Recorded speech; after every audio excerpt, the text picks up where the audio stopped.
So it created $1 trillion of market cap with $50 billion in there. That's a 20x multiple, right? So let's just use 20x. I think that's probably a pretty decent multiple on like how much money's coming into the combo of ETFs and MicroStrategy, right?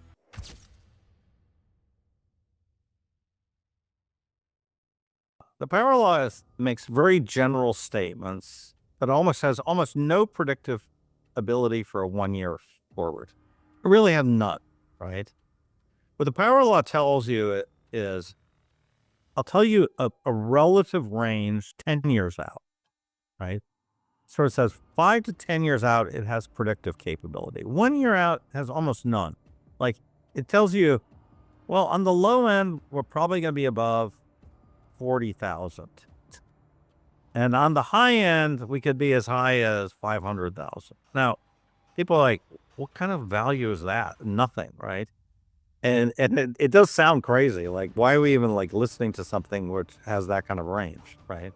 Now, if you go 10 years out, it does say something very specific. It says, we're probably going to be above 300,000 and we're probably going to be below 3 million. Now, that still sounds pretty wide, but it's not that wide. First of all, it says on the low end, we're going to be above 300,000. Well, that's probably an asset that I want to own, right? If we're going to make, you're telling me we're going to go 3x in 10 years. I kind of want to own that asset. Like my house, I don't think my house is going to go up 3x in 10 years. You know what I mean? So an asset that goes up 3x in 10 years is pretty good. It's a good asset to own. That's the worst case, right? On the upside, it says you're going to go up to 300,000 in 10 years, 3 million in 10 years. Well, if that happens, I'm the happiest guy on the planet also, right? So I think the power law has really good predictive strength for long periods. It just doesn't tell you a lot for the next year. And, you know, and how high it can go up, it really doesn't tell you that much either. Like, because what we've seen in there's these sigmas, right? So we can sort of say it's going to, doubling would be 1 sigma, you know? If it goes up 4x, that's 2 sigma, right? So like a 2 sigma event would be it going up from the trend line, which will be a little bit higher than 100,000 by the end of next year. It would say maybe 125,000. The 2 sigma event would be 500,000. Okay. Now, you know, do we know that, you know, we've had 2 sigma events, like 2017 was a 2 sigma event, right? Okay. Was 21 a 2 sigma event? It's 2017 was a little higher than 2. It was like 2.5. So the 2020, and so, you know, we don't know. And we've only had like these peaks. We've had 3 of them, you know? So you're trying to draw a line through 3 numbers and you're like, oh, I've driven this line that connects the peak of 2013, 2017, and 2021. Okay. And now I want to make another, those things have all come down. But those 3 numbers, there's 2 intervals between those 3. So it's 2013 to 2020, that's 1 interval. 2020 to 2013 to 2017, 2017 to 2020. Is that enough information to talk about what the next interval is going to be? I don't think so, personally. Everybody's, you know, the Giovannis of the world will be like, absolutely, it's going down. Now it's only going to go to 200,000 max. I'm like, that's not what the power law says. That's what, you know, Giovanni's read of the tea leaves says, you know? And so, I'm not a fortune teller and I don't believe in tea leaves and astrology and, you know, all these things. So, you know, my view is it does appear that, you know, over time, this thing is a power law. It does appear that way. It does appear that in 10 years, Bitcoin's probably going to hit somewhere close to 1 million, you know, in 10 years. But wide range around that million, right? It could, you know, it could be as low as 500,000, right? But it's pretty good bet, right? Like long-term over 10 years is a really good bet. I don't think you're going to find another asset that's going to do that. So Yeah. I'm very bullish on that. And I think the power law should give you a lot of comfort on that. Now, I think there's a temptation to like look at these numbers and try to see if I can figure out what's going to happen next month. And I think the power law tells you nothing about what's going to happen next month. Zero. Right. So you should look elsewhere for that. What do I think is going to happen next month? I think we're going to go up in the month of December, this month. I think we're going to close the year higher than we are now. I don't think it has anything to do with the power law. I think it has to do with Michael Saylor buying more Bitcoin. And I think the trends right now are Michael Saylor buying Bitcoin and TradFi kind of waking up to the fact that it hit 100,000, and, what I keep on going back to is this analysis of, you got all the money in the world, this TradFi world, right? And, we're talking several $100 trillion, conservatively several $100 trillion, right? That's in, let's just say mainly stocks and bonds, right? Mainly, right? And, what Michael Saylor says, we have $200 trillion of dead money. And he's about right. I mean, yeah, there's some money in, FANG, but it's not 100 trillion, in FANG. Most of the money in the world is like sitting in some crappy office complex in Sydney, right? That's you want to picture where the money is. Just picture a rundown shopping mall outside of Sydney with a broken gas station, and that guy running it, and they're trying to make 5% a year. Like that's where most of the money in the world is, right? And you got some rich guy, a retired guy who owns that gas station, right? And he's like, damn, I made 6% last year. I'm only going to make 5% this year. Whatever, right? It's like dumb money.